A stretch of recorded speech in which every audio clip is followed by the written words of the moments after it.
हरे कृष्णा। तो अभी तक हमने वीडियो में देखा है कि किस तरीके से पिछले वाले वीडियो में कि 8वें स्कंद तक हमारा जो है कथा संपूर्ण हो गई है। इसमें अनेक मनवंतर कथा है और ये जो मनवंतर है वैवस्वत मनवंतर, इसमें जो है परीक्षित महाराज इसी कथा सुनना चाहते हैं। और तब जो है सुखदेव गोस्वामी इसी कथा सुनाना प्रारंभ करते हैं। इसमें दो वंश आते हैं, सूर्य वंश और चंद्र वंश। और 9वें स्कंद में कुल मिलाकर के 24 अध्याय हैं, जिसमें से प्रथम 12 अध्यायों में सूर्यवंश की कथा है, जिसको हम लोग इस वीडियो में पूरा कवर करेंगे। और बाद में 13 से के 24वें अध्याय तक उसमें जो है चंद्रवंश की कथा है, उसमें देखेंगे। और बहुत ही संक्षिप्त तरीके से हम लोग इसको देखने का प्रयास करेंगे। और आप लोग अब देखिए प्रेजेंटेशन में कि जब 8वां स्कंद समाप्त होता है तो सत्यवत जो राजा थे वो पिछले जन्म में मत्स्य अवतार के समय जब प्रलय आया था तो उस समय मत्स्य अवतार ने उनको भागवत का ज्ञान दिया था, मत्स्य पुराण का। वही सत्यवत जो राजा थे वो बाद में जाकर के वैवस्वत मनु बनते हैं, वैश्वान के पुत्र बनते हैं। और वैश्वान के कुल के बारे में जानना चाहते थे परीक्षित महाराज, तो उसके बारे में जो है चर्चा करते हैं। उसको हम लोग देखेंगे आगे, किस तरीके से भगवान जो है अवतरित होते हैं, सूर्यवंश के माध्यम से कैसे उनकी परंपरा चलती है।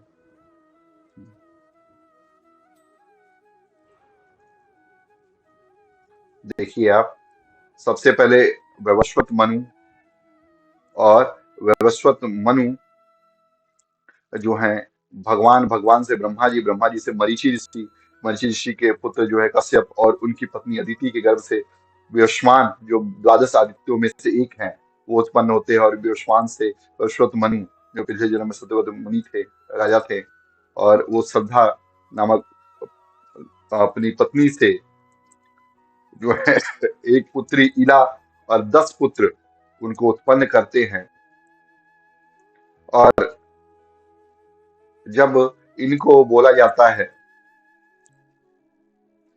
अ, आप जो है वैवस्वत मनु को विस्तार कीजिए वंश का, तो वो जो है यज्ञ करते हैं। और यज्ञ में जो है उनको एक पुत्री प्राप्त होती है, लेकिन जो पुत्री देख करके जो है बहुत ज्यादा प्रसन्न नहीं होते और बोलते हैं वैवस्वत मनु कि मैंने तो पुत्र की अभिलाषा की थी, ये पुत्री कहाँ से आ गई। तब वशिष्ठ मुनि जो उनके पुरोहित थे वो बताते हैं कि महारानी ने ऐसा बोला था कि उनको एक पुत्री की अभिलाषा है और चाहिए, लेकिन महाराज अगर आपको पुत्र की अभिलाषा है तो हम अभी इस पुत्री को ही पुत्र किए देते हैं। और भगवान से प्रार्थना करते हैं वशिष्ठ मुनि, और जो है उनको अर्पण करते हैं अपना भाव। और वो पुत्री इला जो है फिर जाकर के सुदुम्न जो है बन जाती है, वो सुदुम्न बनती है। और जो सुदुम्न है फिर बाद में जो है एक बार की बात है, वो अपने कुछ सैनिकों के साथ जो है जंगल में आखेट करने जाता है। और फिर जब आखेट करने जाता है ये इलाव्रत वर्ष में, वहां पे भगवान शंकर के प्रभाव से जो है उन्होंने उस क्षेत्र में ये बोल रखा था कि जो भी इस क्षेत्र में इंटर करेगा वो स्त्री हो जाएगा। क्योंकि एक समय की बात है, भगवान शंकर माँ पार्वती के साथ बैठे हुए थे निर्जन स्थान में, और वहां पे थोड़ा माँ पार्वती इस तरीके से बैठी थी कि वस्तु उनके व्यवस्थित नहीं थे। और वहां पे जो ऋषि मुनि पहुंच जाते हैं और भगवान शंकर को ऐसी अवस्था में देख करके वो चुपचाप जो है चले जाते हैं। और माँ पार्वती बहुत लज्जित होती हैं और भगवान शिव को बोलती है कि आप कुछ उपाय करिए। भगवान शंकर बोलते हैं कि ठीक है, जो भी इस क्षेत्र में आएगा वो जो है वो स्त्री हो जाएगा। और भगवान स्वयं भी जो है अर्धनारीश्वर के रूप में भगवान शंकर और शिव और पार्वती रहते हैं। माँ पार्वती से इतना प्रेम करते हैं, उनको अपनी अर्धांगिनी मानते हैं। वास्तविकता में माँ पार्वती अर्धांगिनी है भगवान शिव की। और उस क्षेत्र में जब प्रवेश करते हैं सुद्युम्न, तो वो स्त्री बन जाते हैं। यहाँ तक कि उनके घोड़े जो हैं वो घोड़ी बन जाते हैं। और उनके जो सैनिक है वो भी स्त्रियां बन जाती हैं और घूमते रहते हैं उस जंगल में। और कुछ समय के बाद उनको बुद्ध जो है उनसे वो मिलते हैं और फिर उनसे प्रेम हो जाता है, उनके साथ उनका पुत्र उत्पन्न होता है पुरुरवा। हाँ, और यही जो राजा पुरुरवा है, ये आगे जा करके इनसे जो है चंद्रवंश चलेगा, उसको हम लोग आगे देखेंगे। लेकिन अभी तक के लिए देखते हैं सुद्युम्न से जो है सूर्य डायनेस्टी में, सूर्य वंश में 3 पुत्र उत्कल गया गया और विमल हुए। और अब जब देखा कि फिर से जो है ये पुत्रों को उत्पन्न करके जो है वो चले गए हैं वहां पे जंगल में। एक्चुअली हुआ क्या था कि जब उन स्त्री बन गई थी और वशिष्ठ मुनि के पास आई, तो वशिष्ठ मुनि ने बहुत प्रार्थना की भगवान शिव से, उनकी तपस्या की, और भगवान शिव ने प्रसन्न होकर बोला कि ये 1 माह स्त्री रहेंगी और 1 माह जो है पुरुष रहेंगे। तो इस तरीके से जो है इला और सुदुम्न बन के वो जीने लगी। और अंत में जो है उनसे ये सहा नहीं गया कि, और प्रजा जो है मजाक भी उड़ाती थी कि कभी स्त्री रहते हैं, कभी पुरुष हो जाते हैं, क्या है। तो उसको छोड़ करके वो जंगल में चले गए, और जब जंगल में चले गए, उसकी डायनेस्टी जब एंड हुई, तब एक शाकु महाराज ने और 10 पुत्र जो है उत्पन्न किए। और वो 10 पुत्र जो है, प्रथम पुत्र जो हैं वो इक्ष्वाकु थे सबसे बड़े, उसके बाद राजा नृग और सरयाति, उसके बाद दृष्ट, धृष्ट, करुष, नरिष्यंत और पृषब्ध, नभग और कवि। जिसमें से पृषभ जो थे, उनको जो है वशिष्ठ ऋषि ने एक गाय को बचाने के लिए जो है रखा था, और रक्षा के लिए रखा था। लेकिन रात में जब सिंह ने अटैक किया, एक बाघ ने, तो उन्हें तलवार चलाया, और तलवार जो है उससे जो है ये बाघ था उसका तो कान कटा, लेकिन गाय का जो है गला ही कट गया और गाय मारी गई। और सवेरे जब देखा गया तो वशिष्ठ मुनि बहुत क्रोधित हुए, और उनको जो है बुरा वचन बोला, बोला कि तू जो है अगले जन्म में जो चांडाल बनेगा। हाँ, और काफी बड़ा भला बुरा बोला, और उसको भगा दिया वहां से। लेकिन जो ऋषभ थे, उन्होंने क्या किया, भगवान की भक्ति की और ब्रह्मचर्य का पालन किया, और भगवत धाम की प्राप्ति कर ली। क्योंकि यहाँ पे आप देख सकते हैं कि भले ब्राह्मणों का श्राप मिल गया, ऋषि का श्राप मिल गया, लेकिन भगवान की भक्ति जो है उससे बढ़ करके। और जो उनके सबसे छोटे पुत्र थे कवि, वो भी जो है जंगल में चले गए। उनको लगा कि संसार के मोह माया में फंसना नहीं चाहिए, और भगवान की भक्ति उन्होंने की, और जो है अपने जो है सौभाग्य उसको प्राप्त किया, और वहां पे जो है प्रोटेक्शन को अटेंड किया। इसके बाद सरयाति, उनके तीसरे पुत्र थे, उनकी एक कन्या थी, उनका नाम सुकन्या था। और सरयाति के जो पुत्र थे दो, उनका नाम था उत्तान, बरही और अनर्थ। और अनर्थ के पुत्र जो रेवत थे, और रेवत से ककुदमी और 99 जो है सन हुए। यही ककुदमी बाद में जाकर के जो है रेवती हुई, और इनका विवाह जो है बलराम से हुआ। अब मैं यहाँ पे एक सुकन्या की बहुत सुंदर कथा आती है, उस कथा को मैं कहूंगा। एक समय की बात है, राजा सरयाति जंगल में जाते हैं आखेट खेलने के लिए, और साथ में सुकन्या भी जाती है। बहुत सुंदर थी सुकन्या। और जंगल में खेलते खेलते उनको एक दीमक की बांबी दिखती है, और दीमक की बांबी में उनको दिखता है 2 लाल रंग के जो है मोती चमक रहे होते हैं। और उनकी जो सहेलियां थी वो बोलती है कि सुकन्या, इसको आप निकाल लीजिए, ये बहुत काम आएगा, राजा को गिफ्ट कीजिए। जैसे ही जाती है उसको निकालने के लिए, एक कांटे से उसमें से खून निकलने लगता है, और ये देख करके सब लोग डर जाती है, भाग करके इनके पास, राजा के पास आती हैं। और इधर राजा सरयाती और उनके जो सैनिक हैं, उनको जो है मल मूत्र त्याग करने में बहुत कष्ट हो रहा होता है।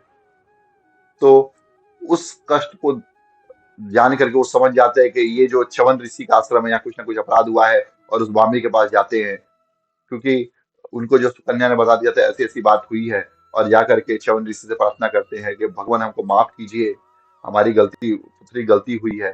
तो च्यवन ऋषि बहुत बूढ़े हो चुके थे, लेकिन वो बाम्बी में रहते रहते पूछते हैं कि क्या आपकी पुत्री का विवाह हो गया है। और तब राजा समझ जाते हैं कि इनको विवाह करने की इच्छा है, और बोलते हैं भगवान विवाह तो नहीं हुआ है, लेकिन हम आपके साथ इनका विवाह अवश्य करेंगे, आप जो है हम सबको क्षमा कीजिए। और तब जो है च्यवन ऋषि बाहर आते हैं, लेकिन बहुत बूढ़े थे, बहुत गुस्सैल स्वभाव के थे, बहुत ही नखरीले स्वभाव के थे। लेकिन सुकन्या जो है उनको पति बताए नारी के रूप में उनकी खूब सेवा करती है, और इतनी सेवा करती हैं कि जो ऋषि च्यवन ऋषि बहुत प्रसन्न होते हैं, और वो आवाहन करते हैं अश्विनी कुमारों का और बोलते हैं कि आप जो मेरा बूढ़ा शरीर है इसको जो है आप जो है पुनर्यौवन का बना दीजिए, और मैं यौन शरीर प्राप्त कर लूंगा जिससे मैं दाम्पत्य जीवन निभा पाऊंगा। और इसके बदले में मैं जब ये करूंगा, सोमरस के लिए यज्ञ करूंगा, उसमें मैं आपको भी भाग दिलवाऊंगा। पहले जो है अश्विनी कुमारों को जो है देवताओं में निम्न कोटि का माना जाता था, इसलिए उनको भाग नहीं दिया जाता था। लेकिन च्यवन ऋषि उनको बोलते हैं कि आपको भी जो है भाग मिलेगा उसका, सोमरस का। और अ, जब ऐसा सुनते हैं अश्विनी कुमार तो उनके लिए कुंड बनाते हैं और उनको बोलते हैं आप इसमें प्रवेश कीजिए। लेकिन च्यवन ऋषि जो है इतने कमजोर थे कि वो उसमें स्वयं से प्रवेश नहीं कर सकते थे। इसलिए च्यवन ऋषि को जो है दोनों अश्विनी कुमार लेके प्रवेश करते हैं, और तीनों जब बाहर निकल के आते हैं तो उनको एक जैसा ही शरीर प्राप्त होता है। और जब सुकन्या उन तीनों को एक अवस्था में देखती है तो उनसे प्रार्थना करती है अश्विनी कुमार से कि हे भगवान, जो मेरे पति हैं वो मुझको मिल जाए। और तब दोनों अश्विनी कुमार अपने असली रूप में आते हैं, और वहां पे जो है च्यवन ऋषि अपने नव यौवन रूप में आते हैं, और वो उनकी सेवा करती है और आनंद का सुख भोगती हैं सुकन्या। लेकिन एक बार की बात है, जब राजा सरियाती आती है, देखते हैं कि ये जो है नव यौवन वाला युवक बैठा हुआ है और सुकन्या उसके साथ आनंद भोग रही है। तो उनको बोलते हैं कि अरे सुकन्या, तूने क्या किया? अपने पति जो धर्मात्मा पति थे उसको छोड़ के तू जार पुरुष के साथ बैठी हुई है। और ये बोलती है फिर उनको, सुकन्या मुस्कुराती है, बोलती है पिताजी आप गलत मत समझिए, यही मेरे पति च्यवन ऋषि है। और उनको सारा वृतांत बताती है, और राजा भी उनके पास आते हैं, उनको प्रणाम करते हैं। और उसके बाद च्यवन ऋषि उनको बोलते हैं कि हे राजन, मैं आपके माध्यम से एक यज्ञ कराऊंगा, उसमें आपका भी बहुत भला होगा, और उसमें सोमरस का पान जो है देवताओं को कराया जाएगा, आपके ऊपर भी बहुत कृपा होगी। और तब जो है ये करवाते हैं ये पान। और जब उस समय जब अश्विनी कुमारों को पान करवाया जाता है, जो देवराज इंद्र है वज्र लेकर अटैक करने आते हैं, लेकिन उनके हाथों को मंत्रों से बांध देते हैं च्यवन ऋषि। और तब देवराज जो है उनको क्षमा मांगते हैं, और वहां पे जो है उस समय जो है सोमरस में अधिकार दिया जाता है अश्विनी कुमारों को भी। इस तरीके से जो है अश्विनी कुमार को मिलते हैं। और उसके बाद इनके जो पुत्र अनर्थ, उनके जो पुत्र हैं रेवत, और उनकी जो है पुत्री कुकुदमी या रेवती रहती हैं, कुकुदमी। और इनके भी बेसिकली क्या है कि इनकी पुत्री है वो रेवती, कुकुदमी की। और ये रेवती के लिए कुकुदमी जो है जाते हैं ब्रह्मा जी के पास वर खोजने के लिए। ये प्रथम चतुर्युग की बात है, जब वैवस्वत मन के प्रथम चतुर्युग में जब ये जाते हैं ब्रह्मा जी के पास, और ब्रह्मा जी जो है नाच गाने का प्रोग्राम देखते रहते हैं, आनंद में भगवान की लीलाएं कीर्तन करके सुनते रहते हैं। और उसमें 28 जो चतुर्युग पार हो जाते हैं, और ब्रह्मा जी जब बोलते हैं क्या बात है, तो बताते हैं कि हम अपनी बेटी के रेवती के लिए खोजने आए हैं वर। तो ब्रह्मा जी मुस्कुराते हैं, बोलते हैं अरे जब तक आप यहाँ थे 28 चतुर्युग बीत चुके हैं, अब तो आपके जो जितने लोग जिसका नाम लिया था उनके जो वंश वो भी खत्म हो गए, कोई नहीं बचा।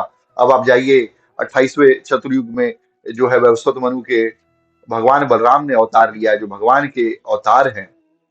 आप उनसे जो है अपना जो पुत्री है रेवती उनका विवाह कीजिए।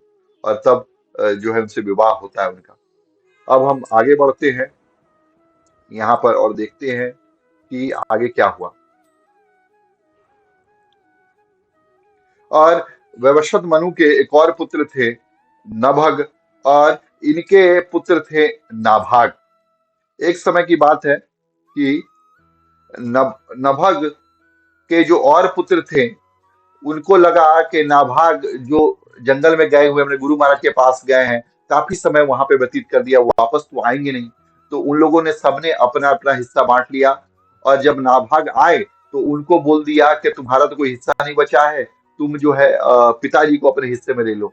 और नाभाग जो अपने पिता नभग के पास जाते हैं और बोलते हैं कि हे पिताजी, भाइयों ने आपको मेरे हिस्से में दिया है, आप मेरे साथ चलिए। और नभग बोलते हैं कि बेटा, तुमको जो है तुम्हारे भाइयों ने ठग लिया है, और भाइयों ने ऐसा ठगा है कि मेरे जैसे बूढ़े को उन्होंने तुमको दे दिया है। हाँ, लेकिन बेटा, मैं जो है तुम्हारा कुछ हेल्प करने के योग्य नहीं हूँ, लेकिन मैं तुमको बताता हूँ, अभी यहाँ से कुछ दूर अंगीरा गोत्र के जो ऋषि हैं, वो लोग तपस्या कर रहे हैं स्वर्ग में जाने के लिए, यज्ञ जाने के लिए। लेकिन वो हर छठवें दिन जो है वो एक त्रुटि करते हैं मंत्र पढ़ने में। जाओ उनको ये त्रुटियां बताओ, और त्रुटि बता करके उनका यज्ञ सफल करो। और जब वो जाने लगेंगे तो तुमको बहुत सारा वो पात्र जो है दे करके जाएंगे, बहुत सारी जो धन संपदा देकर जाएंगे, उससे तुम अपना निर्वाह कर सकते हो बेटा। ये सुन के नाभाग उन अंगिरा ऋषि के गोत्र जो ऋषि रत्न के पास जाते हैं, उनको सब बताते हैं। और ऋषि इसके द्वारा जो है कार्य अपना सिद्ध करके स्वर्लोक जब जाने लगते हैं, तो यज्ञ का बचा हुआ शेष भाग जो है उनको दे देते हैं। लेकिन उस समय क्या होता है कि एक पुरुष आता है उत्तर की दिशा से और उनको बोलता है कि नाभाग, इस पे तुम्हारा कोई अधिकार नहीं, इस पे सिर्फ और सिर्फ मेरा अधिकार है, यज्ञ के बचे हुए भाग पे मेरा अधिकार है। तो नाभाग ने बोलता है कि नहीं, मेरे पिताजी ने बोला इस पे मेरा अधिकार है, क्योंकि मैंने उनको बताया है और उनके यज्ञ को पूर्ण करवाया है। तब बोलते हैं कि ठीक है, तुम जाके एक बार अपने पिता से पूछ के आओ, किसका अधिकार है इस पे। तब नाभाग जो है अपने पिता के पास जाते हैं और उनसे पूछते हैं कि पिताजी ऐसी ऐसी बात है। और नाभाग उनको बोलते हैं, उनके पिता, कि बेटा वो सही बोल रहे हैं, इस पे जो है उन्हीं का अधिकार है। और नाभाग फिर जाते हैं, बोलते हैं कि हे देव, मुझको क्षमा करे, इस पे स्वयं आपका ही अधिकार है। और पिता ने ये भी बता दिया कि आप स्वयं शंकर हैं, भगवान शिव हैं, आप हम अनुग्रह कीजिए, कृपा कीजिए। और भगवान शंकर बहुत प्रसन्न होते हैं, बोलते हैं तथास्तु बेटा, तो उन्हें बहुत जो है मेरा मन जो है प्रसन्न कर दिया। तुमको तो कुछ इच्छा ही नहीं है, तुम तो अपने पिता की आज्ञा का बस पालन कर रहे हो, और मैं बहुत प्रसन्न हूँ। और ये सारा धन भी जो है तुम रखो, और मैं तुमको इसके साथ ही साथ ब्रह्म ज्ञान दूंगा। और तब वो भगवान शंकर जो है उनको ब्रह्म ज्ञान देते हैं और बोलते हैं बेटा, कलयुग जो है उसमें सिर्फ और सिर्फ भगवान के नाम का कीर्तन होगा। कलयुग केवल नाम आधारा, सुमेरे सुमेरे नर उतर ही पारा, उसका जो है तुम करो।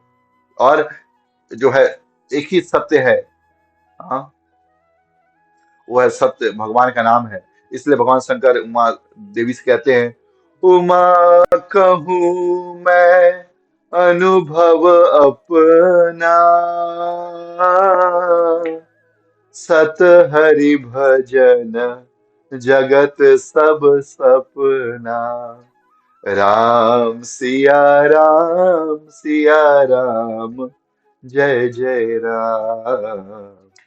राम सिया राम, सिया राम, जय जय राम। और भगवान की कृपा को प्राप्त कर जाते हैं। इसीलिए बोला गया है, जो अपने बड़ों का, परिजनों का बात मानता है, उनके क्रमानुसार उनकी सेवा करता है, उसको कभी भी हानि नहीं होती। और ना नाभाग के ही वंश में महाराज जो है अम्बरीश महाराज, उनका जो है चरित्र आता है। महाराज अम्बरीश जो हैं, वो भगवान के बहुत बड़े भक्त थे। और भगवान के भक्त होने के साथ साथ वो जो है प्रजापालक राजा भी थे। और हमेशा उनका भगवान के जो है उसमें लगा रहता था मन। आप देखिए, यहाँ पे अम्बरीश महाराज को जो है दुर्वासा ऋषि श्राप देते हैं, और उसके चलते उनको जो है खुद स्वयं झेलना पड़ता है कष्ट। और सुदर्शन चक्र उनके पीछे रहता है। और बाद में जब दुर्वासा ऋषि आकर के अम्बरीश महाराज से जब माफी मांगते, क्षमा मांगते हैं, तब जाकर के उनको जो है बचते हैं। और ये बहुत सुंदर कथा है, इसको हम लोग थोड़ा सा करेंगे अम्बरीश महाराज के चरित्र को। और अम्बरीश महाराज भगवान के बहुत अद्भुत भक्त थे। और उनके बारे में 3 श्लोक हैं जिसकी चर्चा जो है हम लोग करेंगे आज। और वहां पे बोलते हैं अम्बरीश महाराज के बारे में कि वासुदेवे भगवती तद भक्तेषु च साधुषु प्राप्तो भावम परम विश्वम ये नेदम लोष्टवत स्मृता। पूरा संसार को मिट्टी के ढेला जैसा समझते थे, और क्या करते थे, वो सिर्फ और सिर्फ भगवान वसुदेव की भक्ति में लगे रहते थे। और उसके उनके भक्तों और उनके जो साधु हैं, जो भगवान की भक्ति में लगे हैं, उनकी सेवा में लगे रहते थे। हाँ, और इस प्रकार के भाव से वो विश्व को जो है रूल कर रहे थे। हम्म उसके बाद श्लोक आता है कि सवै मनः कृष्ण पदारविन्दयो वाचांसि वैकुंठ गुणानुवर्णने करो हरिर्मन्दिरमार्जनादिषु श्रुतिं चकाराच्युत सत्कथोदये मुकुन्दलिङ्गालय दर्शने दृशो तद्भृत्यगात्स्पर्श अङ्गसङ्गमम् घ्राणं च तत्पाद सरोज सौरभे श्रीमत् तुलस्या रशनां तदर्पिते पादौ हरे क्षेत्र पदानुसर्पणे शिरो ऋषिकेश पदाभिवन्दने कामं च दास्येन तु काम काम्यया यथोत्तम श्लोक जनाश्रया रति। हाँ, उनका मन जो है भगवान कृष्ण के चरणारविंद में लगा रहता था। सवै मन कृष्ण पदारविंदो वाचांसी वैकुंठ गुणानुवर्णने, और उनकी जो जिह्वा है वो भगवान की जो है उनके गुण वर्णन में लगी रहती थी। और करो हरेर मंदिर मार्जनादिषु, और उनका जो हाथ है भगवान के मंदिर को मार्जन में लगा हुआ रहता था। हाँ, और श्रुति उनकी जो कान थे चकार अच्युत सत्य कथोदय, उनकी सत्य कथा को श्रवण करने में कान लगे रहते थे। और ऐसे उनका जितना भी अंग है सब भगवान की सेवा में लगा रहता था। ऐसे एक बार की बात है, अम्बरीश महाराज ने 3 दिन का व्रत किया एकादशी का, और द्वादशी के दिन उसका उद्यापन करना था। और उस समय दुर्वासा ऋषि प्रकट हुए और पधारे, और उनको प्रणाम करके अम्बरीश महाराज ने बोला कि भगवान पहले आप भोजन ग्रहण कीजिए, उसके बाद मैं जो है अपने इस व्रत का उद्यापन करूंगा। और दुर्वासा ऋषि ने बोला कि ठीक है, मैं थोड़ा स्नान करके आता हूँ। और दुर्वासा ऋषि इधर स्नान करने चले गए और डेट लगाने लगे, और इधर जो है अम्बरीश महाराज को जो है थोड़ा सा जो है समय निकट आने लगा उद्यापन का।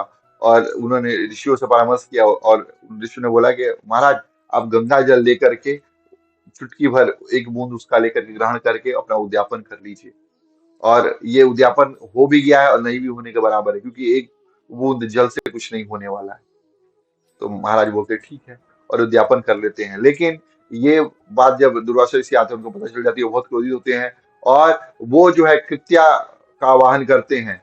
आप देखिए इतने छोटे से बात के लिए दुर्वासा ऋषि उनको मार देना चाहते थे, देखिए कितना बड़ा है। लेकिन परीक्षित ये अपने जो अम्बरीश महाराज हैं वो हाथ जोड़ के खड़े हैं, और उसके चलते जो उनका कुछ नहीं होता है। भगवान सुदर्शन चक्र आता है, वो कृत्या गला काट देता है और दुर्वासा ऋषि को पीछा करता है। और दुर्वासा ऋषि जो है वो तीनों लोकों में घूमते हैं। हाँ, सारे लोकों में घूम रहे हैं, ब्रह्मा जी के पास जा रहे हैं, शिव जी के पास जा रहे हैं, भगवान विष्णु के पास, नारायण के पास चले गए हैं। लेकिन नारायण भगवान बोलते हैं कि मैं बचा नहीं सकता, अहम भक्त पराधीन हूं, मैं भक्ति के पराधीन हूं। हाँ, नो ही अस्वतंत्र अस्वतंत्र इव द्विज, मैं अस्वतंत्र नहीं हूं हे द्विज, हे ब्राह्मण, मैं अस्वतंत्र नहीं हूं। साधुर भीर ग्रस्त हृदयो, और साधुओं ने मेरा हृदय जो है वो ग्रस्त कर लिया, ग्रसित कर लिया है। हाँ, और भक्तर भक्त जना प्रिय, और भक्त लोग जो हैं मेरे भक्त जन है वही मेरे प्रिय हैं। मैं कुछ नहीं कर सकता, आप उन्हीं के पास जाइए। और दुर्वासा ऋषि को जो है वो चक्र जो है जला रहा है, तो तब बीच में नारद मुनि मिल जाते हैं, बोलते हैं कि दुर्वासा जी कहाँ घूम रहे हैं, क्या तकलीफ है। तो बोलते हैं भगवान आपको इतना बड़ा चक्र दिखाई नहीं दे रहा है मेरे पीछे के। तो बोलते हैं नारद कि अगर सुदर्शन को अगर आपको मारना ही होता तो वो मार चुका होता। वो आपको बता रहा है कि आप जाके अम्बरीश के चरणों में लेट जाइए, वही बचाएंगे। और फिर आप देखिए दुर्वासा ऋषि जो हैं वो जाते हैं अम्बरीश महाराज के चरणों में लेट जाते हैं, और अम्बरीश महाराज जो है उनको बचा ही लेते हैं। और इस तरीके से अम्बरीश महाराज का अद्भुत चरित्र जो है यहाँ पे संपूर्ण होता है। इसके बाद मनु महाराज में इक्ष्वाकु जो सबसे बड़े बेटे हैं, उनके 100 पुत्र होते हैं, जिनमें वो जो 25 जो राजा रहते हैं उनको वेस्ट में भेजते हैं, पश्चिम में, 25 जो है पूर्व में भेजते हैं, 3 जो है वो सेंटर पार्ट पे राज करते हैं, विपुक्षी निमि और दंडक, इनमें से विपक्षी कहानी अभी हम लोग देखेंगे, और दंडका और निमि कहानी हम लोग बाद में इसको श्रवण करेंगे। और जो बाकी बच जाते हैं उनको उत्तर और जो है दक्षिण में दे दिया जाता है। इसमें इनके जो पुत्र रहते हैं, जिनका नाम रहता है विकुक्षी, इनको जो है इक्ष्वाकु बोलते हैं कि आप जो यज्ञ के लिए जाकर के जो है कुछ जानवरों को लेकर उनका मांस जो अर्पित करना है। और जब ये जाते हैं जंगल में करने के लिए, इनको बहुत भूख लगती है, और यज्ञ में जो एक खरगोश, उसका जो है बलि देना था, उस खरगोश को थोड़ा सा खा लेते हैं। और जब आते हैं तो वशिष्ठ मुनि को पता चल जाता है कि इन्होंने खाया है। तब उनको जो है बहुत बुरा भला बोला जाता है, और उनको जो है इक्ष्वाकु निकाल देते हैं। और बाद में जब ये जंगल में चले जाते हैं, फिर जो है जो है काफी जब तपस्या करते हैं वहां जाकर के जंगल में इसको मुक्ति करने के लिए। और इक्ष्वाकु जब भगवत धाम सिधारते हैं, उस समय भगवत धाम नहीं, अपने जंगल में जब जाते हैं, रिटायर होते हैं, उस समय जो है फिर से कुक्षी को बुलाया जाता है, विकुक्षी को बुलाया जाता है। और वो जो है फिर राज्य करते हैं बहुत सुंदर तरीके से, और अनेक अनेक यज्ञ करते हैं विकुक्षी। और इसलिए उनका नाम जो है ससाद पड़ा, जो उन्होंने वो सस को खाया था इसलिए। और इक्ष्वाकु वंश में ससाद के बाद उनके एक पुत्र आते हैं, ससाद के पुरंजय, जिनको 3 नामों से जाना जाता है, पुरंजय, इंद्रवाह और ककुस्त। क्योंकि पुरंजय ने जो है जितने राक्षस थे उनको सबको जीता था, इसलिए उनका नाम पुरंजय था। और इंद्रवाह इसलिए कहते हैं क्योंकि जब देवासुर संग्राम हो रहा था, उस समय जो है देवता लोग हार रहे थे, और पुरंजय को बुलाया जाता है क्योंकि पुरंजय बहुत वीर थे। और वो बोलते हैं हम एक ही शर्त पे युद्ध करेंगे, अगर इंद्र जो है वो बैल बने और बैल के ऊपर मैं चढ़ के युद्ध करूंगा। और इंद्र जो है पहले तो नानुकूल करते हैं, फिर बृहस्पति देव बोलते हैं मान जाओ बात को, कायदे में रहोगे तो फायदे में रहोगे। और फिर जो है वो मान जाते हैं इस बात को, और कायदे में रहने के साथ साथ उनको फायदा भी हो जाता है। और वो बैल बैल के ककुस्त जो ये निकला रहता है, उसको ककुस्त बोलते हैं, उस पे बैठ के लड़ते हैं, इसलिए उनका एक नाम ककुस्त भी पड़ता है। और इंद्रवाह इसलिए पड़ता है क्योंकि वो इंद्र के ऊपर सवारी करते हैं। और इस तरीके से पुरंजय से जो है लीनियज निकलता है। पुरंजय से फिर अनीना निकलते हैं, फिर पृथु, फिर विश्वगाधी, फिर चंद्र, युवनाश्व, और फिर उसके बाद श्रावस्त्र आते हैं। जिस श्रावस्त्र से श्रावस्तीपुर, समस्तीपुर जो गोरखपुर के आसपास का क्षेत्र है वो पड़ता है। और वो श्रावस्त्र से भद्राश्व और कुवलाश्व निकलते हैं। कुवलाश्व को जो है धुंधु मार भी बोला जाता है, क्योंकि धुंधु नामक दैत्य को मारा था, और उनके 21,000 जो पुत्र थे उनके साथ युद्ध किया था। लेकिन उस पुत्र में से 21,000 पुत्रों में सिर्फ और सिर्फ 3 पुत्र बचते हैं, और वो 3 पुत्र जो है दृढ़ाश्व, कपिलाश्व और भद्राश्व है, वही जीवित बचते हैं।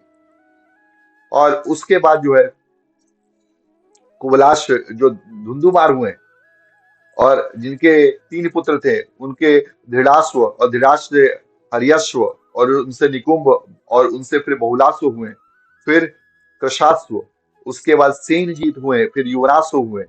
और युवनाश्व, उनकी कोई संतान नहीं थी, और उनकी 100 पत्नियां थी। अब बताइए, 100 पत्नियां, कोई संतान नहीं, तो जंगल में जाकर तपस्या करते हैं। और ऋषि मुनि देखते हैं कि जंगल में राजा तपस्या करने आए, तो जाके बोलते हैं महाराज हम लोग जो है आपको पुत्र की प्राप्ति करवाएंगे। और यज्ञ करते हैं वो, और यज्ञ करते हैं। और एक रात की बात है कि वो यज्ञ क्षेत्र में एक लोटा जल रखा हुआ था रानी के पीने के लिए, कि रानी पियेंगे और गर्भवती हो जाएंगी। लेकिन वो जल जो है इतना प्यास लगता है, यूनास उस जल को पीते हैं, और वो पीते हैं, प्रेग्नेंट वो हो जाते हैं। अब ऋषि मुनि उनकी भगवान की माया समझते हैं, और उनको जो है उनके जो राइट एब्डमन है, यहाँ से जो राइट साइड का भाग है, उससे जो है वो बच्चे की उत्पत्ति कराते हैं, और राजा मरते भी नहीं। और जब वो बच्चा पैदा होता है, तो वो बच्चा जो है रोता है दूध पीने के लिए। अब दूध कौन पिलाए, माँ तो बनी नहीं, दूध आएगा नहीं, आदमी का दूध होता नहीं है। हाँ, तो अब क्या स्थिति हो। तो फिर उन्होंने क्या किया कि इंद्र प्रकट हुए, क्योंकि वो इंद्र के लिए हो रहा था यज्ञ। और इंद्र ने जो है अपनी उंगली जो है अमृत वाली उंगली जो है उनके मुंह में डाल दी पुत्र के। और इस तरह से, और उन्होंने बोला माम धाता, अरे बेटा मुझको पियो, माम मुझको, माम धाता, इसलिए उनका नाम पड़ गया मान धाता। और वो राजा जो है मानधाता पैदा हुए। और ये इक्ष्वाकु वंश में, भगवान इक्ष्वाकु वंश में आए थे, मानधाता के वंश में। और इतने अद्भुत थे कि मानधाता इतने जो है अच्छे राजा थे कि उनको देख के उसमें रावण वण सब लोग सब भयभीत, ये चेले चपट चपुंडी सब थे। अब पूरे सातों द्वीप पे जो है मानधाता राज्य के इतने शक्तिशाली थे। और रावण उनको जो है त्रसदस्यु कहा जाता था। त्रसदस्यु, त्रसदस्यु मतलब जिसको दस्यु लोग देख के त्रस्त हो जाए, त्राही त्राही कर ले, त्राही माम कर ले, ऐसे मानधाता राजा थे। हाँ। और मानधाता राजा के साथ साथ जो है उनकी जो है 50 पुत्रियां हुई। और 50 पुत्रियों का विवाह जो है सबरी ऋषि से हुआ। अब यहाँ पे परीक्षित महाराज पूछते हैं कि सबरी ऋषि से कैसे विवाह हो गया। तो तब यहाँ पे जो है सुखदेव गोस्वामी कथा सुनाना चालू करते हैं कि एक समय की बात है कि सबरी ऋषि जमुना जी में तपस्या कर रहे थे। और जमुना जी में पानी के अंदर तपस्या कर रहे थे। और वहां पे गरुड़ देव आते थे और एक मछली को लेके जाते थे और उसका सेवन करते थे। उनका भोग प्रसाद था वो।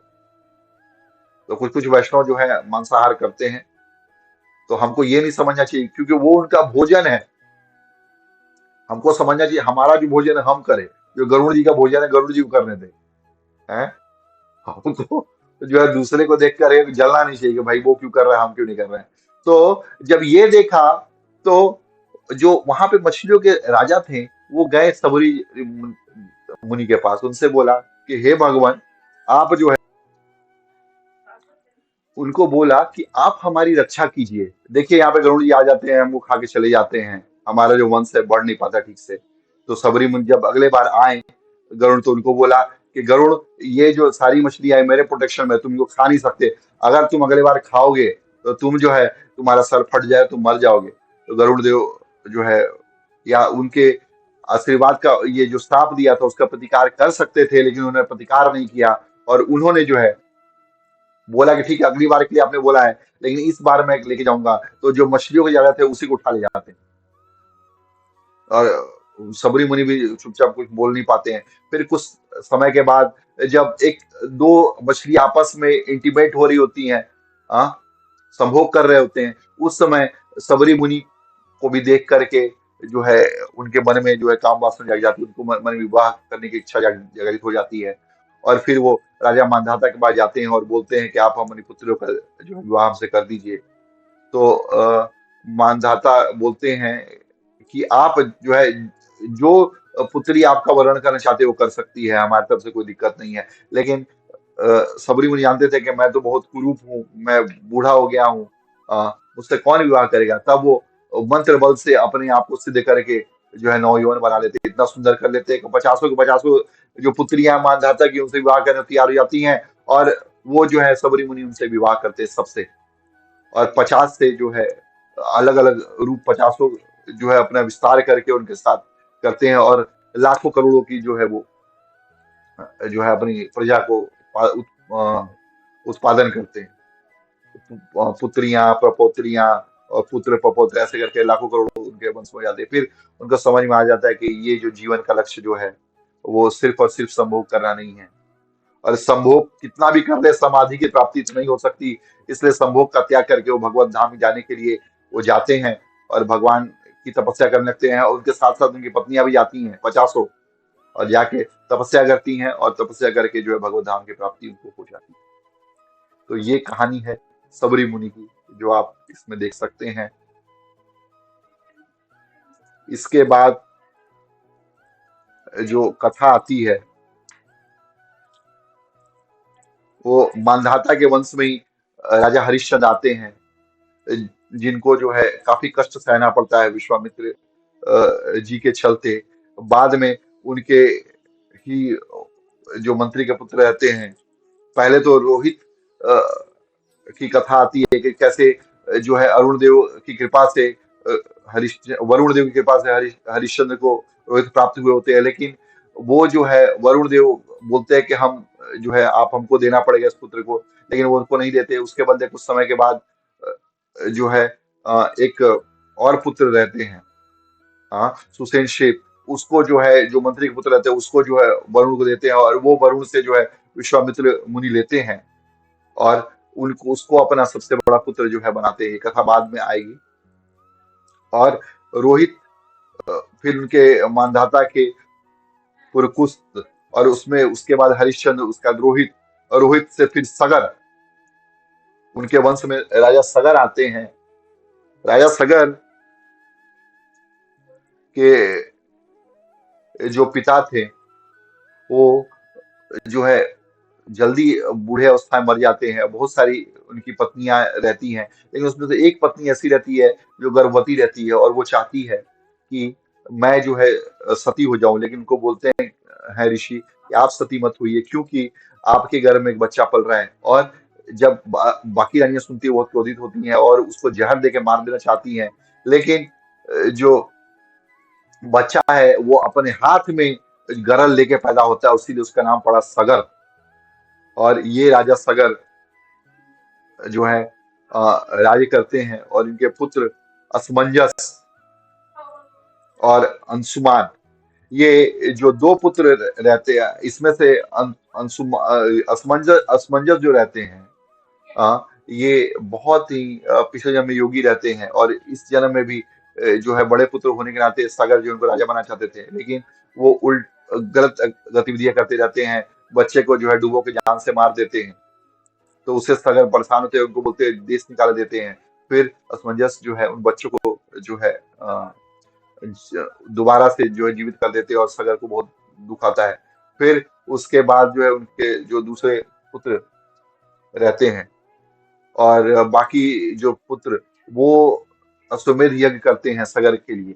और राजा सगर जो है वो करना चाहते हैं यज्ञ, लेकिन जो इंद्र है उस घोड़े को चुरा करके अश्वमेध को ला करके कपिल मुनि के आश्रम बांध देते हैं। और जब ये 60,000 पुत्र सगर, राजा सगर के जाते हैं करने के लिए, देखने के लिए, तो देखते हैं कि वहां पे वो उनके द्वार पे बंधा है, और तब सोचते हैं कि इन्होंने हमको जो है मारने ये यज्ञ जो है उसको करने की कोशिश की है, उसको भंग करने की कोशिश की है। तब ये लोग उनको मारने चलते हैं, और जो है स्वयं जो है भस्मभूत हो जाते हैं। यहाँ पे सुखदेव गोस्वामी बताते हैं कि भगवान कपिल देव जो है सत्व गुण, शुद्ध सत्व गुण में है। वो तो किसी को ना शत्रु समझते, ना अपना मित्र समझते हैं, वो तो सबके लिए सम है। उन्होंने कुछ नहीं किया, ये तो स्वयं जो है उनके शरीर से जो अग्नि निकली थी उससे भस्मीभूत हुए। और फिर जब अंशुमान खोजते हुए आते हैं इन पुत्रों को, तो जो है प्रणाम करते हैं कपिल मुनि को, उनसे पूछते हैं किस तरीके से जो है ये हो पाएगा इनका, जो है हम लोग जो है मोक्ष की प्राप्ति करवा पाएंगे। तब बोलते हैं गंगा का अवतरण करना पड़ेगा। तब भगवान कपिल बोलते हैं, और गंगा के अवतरण के लिए जो है फिर जाते हैं अंशुमान, फिर राज भोगने का तपस्या करते हैं। फिर दिलीप, राजा दिलीप भी राज भोगते हैं, और उसके उनके जो पुत्र हैं अंशुमान के, दिलीप भी, और बुढ़ापे में जाते हैं, लेकिन गंगा जी नहीं आ पाते। फिर भागीरथ बोलते हैं, उनके लिनियज में आते हैं, वो बोलते हैं कि मैं जो है पूर्ण रूप से जो है जवानी में ही जाकर के तपस्या करूंगा, और तब माँ गंगा प्रसन्न होती है, और धराधाम पर अवतरित होने के लिए बोलती है। लेकिन बोलती है कि मेरा वेग इतना तेज है कि अगर आऊंगी तो मैं भूमंडल छेदते हुए जो है पाताल लोक चली जाऊंगी, इसलिए मेरे वेग को रोकने वाला कोई होना चाहिए। तब भगवान शंकर से जो भगीरथ प्रार्थना करते हैं, भगवान शंकर बोलते तथास्तु, मैं जो है वेग धारण करने को तैयार हूँ। और जो है वहां माँ गंगा जो है भगवान शंकर के जटाओं में आती है, फिर वहां से जो है अलग अलग क्षेत्रों में जो है उनका प्रवाह होता है। और फिर उन्हीं के जो लिनियज में जो है और अनेक राजा आते हैं, और जो है इसमें एक राजा आते हैं सौदास, और वो राजा भगीरथ के बाद जो है वो राजा, उनको श्राप मिलता है, क्योंकि वशिष्ठ मुनि के द्वारा, क्योंकि उन्होंने जो है वशिष्ठ मुनि को जो है मांसाहार मानव का मांस खिलाया था। एक वास्तविकता होता क्या है कि जब राजा सौदास जब जाते हैं जंगल राकेट करने के लिए। वहां पे उनको एक जो है नरभक्षी लोग मिलते हैं। उसमें से जो नरभक्षी राक्षस, उसका एक जो है बड़े भाई का वध कर देते हैं, लेकिन छोटे भाई को छोड़ देते हैं। और छोटे भाई के अंदर जो है प्रतिशोध की भावना रहती है। वो आकर के इनके घर में रसोईया बन जाता है। और जब वशिष्ठ ऋषि आने वाले थे, खाने के लिए बैठते हैं, तो उनके उनको जो है वो मांसाहार जो नर का मांस वो बना के खिलाता है। और वशिष्ठ ऋषि उनको श्राप देते हैं कि तू जो है बारह वो राक्षस हो जाएगा। फिर बाद में पता चलता है कि वो जो है उनकी गलती नहीं थी। लेकिन अब वशिष्ठ जी बोलते हैं कि अब तो हम इसका जो है वापस नहीं दे सकते हैं इस श्राप को। लेकिन फिर भी जो है वो दुखी होते हैं और बोलते हैं 12 साल पश्चाताप करेंगे। और बोलते हैं कि ये जो की सजा है पूरे जीवन नहीं रहेगी, 12 साल तक ये स्वदास जो है नरभक्षी राक्षस बन के रहेगा। और स्वदास भी अपने हाथ में जल लेकर के उनको श्राप देने जाते हैं, लेकिन उनकी पत्नी बिंदुमती रोक देती है, बोलती है कि नहीं, आप ब्राह्मण को श्राप मत दीजिए। उन्होंने अनजाने में किया, लेकिन आप तो जानबूझ के मत कीजिए कम से कम। और 12 वर्ष तक वो नरभक्षी राक्षस बन के रहते हैं। लेकिन एक समय की बात है, जब जंगल में वो रहते हैं, एक ब्राह्मणी और ब्राह्मण संभोग की अवस्था में रहते हैं। लेकिन ये जो है ब्राह्मण को मार के खा जाते हैं। और ब्राह्मणी समझाती रहती है, आप तो इक्ष्वाकु वंश के राजा हैं, आपका उसको ऐसा शोभा नहीं देता, लेकिन वो मानते नहीं। तब ब्राह्मणी को श्राप देती है कि आप जैसे आपने मेरे संभोग रति में खलल डाला है और मैं पुत्रवती नहीं हो पाई, उसी तरह आप भी कभी जीवन में संभोग नहीं कर पाएंगे। अगर संभोग करेंगे तो तुरंत आप मरेंगे। और इस तरीके से जो है 12 वर्ष के बाद जब राजा जो सौदास आते हैं, उनको बिंदुमती उनकी रानी जो है समझाती है कि आप संभोग मत कीजिए महाराज। और जो है वशिष्ठ मुनि के द्वारा नियोग विधि से जो है उनको एक पुत्र की प्राप्ति होती है। और